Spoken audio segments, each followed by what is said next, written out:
सम्मानित मुल्क के मालिकों, मैं बौद्ध भिक्षु सुमित रतन आज एक और राजवंश की गौरव गाथा आपके बीच में सुनाने और बताने आया हूं। उस राजवंश का नाम है शाक्य मौर्य राजवंश। भारत में इन्हें अलग अलग नामों से जाना जाता है, कहीं मेहता, कहीं कुंभी, कहीं माली, कहीं गहलोत, कहीं भुजबल, कहीं कुशवाहा, कहीं सैनी या अन्य और बहुत सारे नामों से इन्हें पूरे भारत में जाना जाता है। मैं आपको बता दूं, आज के 2500 वर्ष पहले शाक्य वंश एक छोटा सा राज्य था। कपिलवस्तु उसकी राजधानी थी। अभी तत्कालीन बीएसपी की सरकार में माननीय बहन जी के द्वारा सिद्धार्थनगर जिला बनाया गया। आज भी वो रजवाड़ा, आज भी वो अवशेष वहां उपलब्ध हैं। उसी परिवार में, उसी खानदान में राजा सिद्धोधन जन्म लेते हैं और उनके परिवार में सिद्धार्थ के रूप में एक राजकुमार पैदा होते हैं।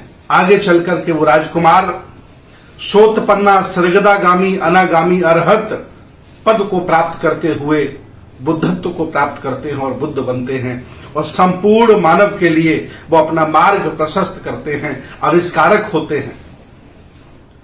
मैं बता दूं आपको, समकालीन राजा जो तथागत भगवान बुद्ध के हैं, जैसे राजा प्रसेनजित, राजा बिंबसार, राजा अजातशत्रु, राजा जेत, जमींदार अनाथपिंडक, वर्धमान महावीर, ये सब तथागत बुद्ध के समकालीन हैं। इसके बाद ये परिवार छिन्न भिन्न हो जाता है, ये वंश छिन्न भिन्न हो जाता है और बहुत दिनों के बाद फिर इकट्ठा होता है चंद्रगुप्त मौर्य के रूप में। खंड खंड भारत को अखंड करने वाले चंद्रगुप्त मौर्य के रूप में ये परिवार फिर इकट्ठा होता है। और मैं आपको बता दूं, जब आप सब लोगों को गले लगाते थे, जातिवादी नहीं थे, विचारधारावादी थे, अपनी संस्कृति सभ्यता को मानते थे, तो अंतर्राष्ट्रीय लोग भी आपके साथ शादी कर दिया करते थे। अंतर्राष्ट्रीय शादी करने का भी श्रेय आपको जाता है। और आज आप जातिवादी हैं तो आपका हश्र क्या आप अच्छी तरह से जानते हैं। सम्राट चंद्रगुप्त मौर्य के रूप में मौर्य वंश की स्थापना उन्होंने की और इस खानदान में 10 राजा हुए। मैं आपको बता दूं, सम्राट चंद्रगुप्त मौर्य, बिंदुसार, सम्राट अशोक, कुणाल, दशरथ, संप्रति, शालिशुक, देववर्धन, सतधंता, बृहद्रथ, 10 राजा हुए। चंद्रगुप्त मौर्य के बाद हालांकि सभी लोगों ने राज्य विस्तार का कार्य किया, सेवा का कार्य किया, लेकिन सबसे बड़ा इस खानदान में, इस परिवार में, इस राजवंश में सम्राट अशोक का कार्य है। सम्राट अशोक ने बौद्ध धर्म अपनाया और अपनी बेटा बेटी को, महेंद्र और संघमित्रा को सीलोन श्रीलंका भेजा धम्म प्रचार के लिए। आज भी बौद्ध जगत में बहुत बड़े मान सम्मान के साथ उनका नाम लिखा हुआ है। पूरी दुनिया में उनको जाना जाता है क्योंकि इतना बड़ा उन्होंने कदम उठाया। इसके बाद बहुत से लोग अनुयायी हुए, धम्म के अनुयायी, लेकिन कोई भी माता पिता इतना बड़ा निर्णय नहीं ले पाया कि अपने बेटा और बेटी को बौद्ध भिक्षु बनाकर के विदेश में प्रचार करने के लिए भेजता। ये कीर्तिमान स्थापित उन्होंने किया, ये आपके परिवार ने किया। आगे चलकर के सम्राट बृहद्रथ कमजोर शासक हो जाते हैं और एक सेनापति वो बना देते हैं ब्राह्मण, जिसका नाम पुष्यमित्र शुंग है। और वही पुष्यमित्र शुंग ब्राह्मण धोखे से, कपट से, छल से अपने राजा की हत्या कर देता है और स्वयं शासक बन जाता है। विचार करिए, वह व्यक्ति शासक बनने के बाद अपने आप को राम बताता है, अयोध्या अपनी राजधानी बताता है और अपने लेखकों से, अपने कवियों से एक ग्रंथ लिखवाता है। और जो 10 राजा मौर्यों के उसने हनन किए हैं, अंतिम राजा की हत्या की है, उसे दशानन कह के प्रचारित करता है। आज भी जगह जगह 10 सर वाला रावण फूंका जाता है, वो नहीं है। श्रीलंका में 5 बार गया हूं, रावण नाम का व्यक्ति वहां पैदा नहीं हुआ है। वो ये 10 मौर्य साम्राज्य हैं जिनका सर काटा जाता है, इनके सर फूंके जाते हैं 10 सर लगा करके। आज भी प्रथा कोई और नहीं, शाक्य, कुशवा, मौर्य सैनी समाज के लोग मनाते हैं। आज भी इनके घरों में चले जाइए, इनके खानदान के लोगों की, इनके पुरखों की जिन्होंने हत्या की, उनकी आपको रामायण इनके घरों में रखी मिल जाएगी, उनकी मूर्तियां इनके घरों में रखी मिल जाएंगी। इतना इन्हें ऐतिहासिक ज्ञान नहीं है। यही कारण है कि आज दिन तक ये परिवार अखंड भारत का राजा रहा। तब राजा रहा जब अफगानिस्तान, पाकिस्तान, तालिबान सारे भारत में लगते थे। और आज नहीं हो पा रहा सिर्फ इसलिए कि वो अपनी गौरव को, अपनी संस्कृति को, सभ्यता को भूल गया है।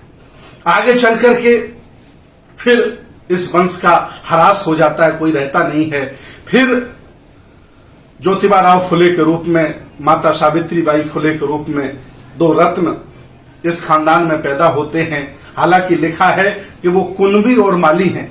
तो कुछ लोग जो पटेल समाज के लोग हैं, कुर्मी लोग हैं, मराठा हैं, वो भी ज्योतिबा राव फुले को अपना ही मानते हैं। मुझे कोई ऐतराज नहीं है। ये बहुजन समाज के जितने भी संत गुरु महापुरुष हैं, सब अपने ही हैं, कोई अलग अलग नहीं है। लेकिन चूंकि तुम्हें जातियों में बांटा गया और आप ईमानदारी से जातिवादी हैं, जाति के गौरव में जी रहे हैं, इसलिए आपकी जाति का ऐतिहासिक कार्य मैं बता रहा हूं ताकि आपको पता चले कि पुरखे आपके क्या थे और आज आप क्या हो गए। और ज्योतिबा राव फुले ने मानवता के लिए, गरीबों के लिए, हक वंचित असहाय कमजोर लोगों के लिए विद्यालय खोले, अपनी पत्नी को पढ़ा लिखा करके प्रथम शिक्षिका बनाया। उस समय तत्कालीन अंग्रेजों की सरकार थी, अंग्रेजों ने कई अवार्ड दिए, इवन कई विद्यालयों के लिए जमीन मुहैया कराई। विरोधी लोग इन्हें अंग्रेजों का पिट्ठू कहते थे, लेकिन उन्होंने वाकई भारत को समझा और भारत के दर्द को समझा, हक वंचित को समझा, गरीब को समझा, और कभी भी उन्होंने जातिवाद छुआछूत नहीं किया। क्या आप ज्योतिबा राव फुले की तरह हैं? क्या आपकी बहनें बेटियां माता सावित्रीबाई फुले की तरह हैं कि जिन्होंने शिक्षा का दरबार सबके लिए खोला, कभी जातिवाद नहीं माना? आज आप जातियों के संगठन बना के घूम रहे हो। जिन पुरखों ने अखंड भारत पर शासन किया हो, वो लोग आज जातियों के संगठन बना करके प्रधान नहीं बन पा रहे हैं, एमएलए नहीं बन पा रहे हैं, मुख्यमंत्री नहीं बन पा रहे हैं, राज्यपाल नहीं बन पा रहे। मैं पूछना चाहता हूं, सुप्रीम कोर्ट में कितने जज हैं आपके? हाई कोर्ट में कितने जज हैं आपके? ये दशा इसलिए है क्योंकि आप पुरखों के गौरव को भुला चुके हो। आपने अपने खानदान की इज्जत को भुला दिया है, इतिहास को भुला दिया है। अगर थोड़ा भी उनका रक्त मात्र आपकी इस भुजाओं में दौड़ रहा होता तो तुम समाज बनाते, जातिवादी नहीं होते और सबको जोड़ करके फिर इस हक वंचित भारत के रहनुमा बन जाते। लेकिन ऐसा आप नहीं कर पा रहे हो। आगे चल करके इस खानदान में बाबू जगदेव प्रसाद पैदा होते हैं। उन्होंने संघर्ष किया। ऐसा कौन क्रांतिकारी व्यक्ति है, जागरूक और सामाजिक व्यक्ति है भारत में जो बहुजन समाज में पैदा हुआ, जो बाबू जगदेव प्रसाद जी को नहीं जानता? और कौन नहीं जानता कि उनकी हत्या किसने की, आखिर उन्हें क्यों मारा गया? ब्रयद्रथ को जिन्होंने मारा, उन्होंने ही जगदेव प्रसाद बाबू को मारा।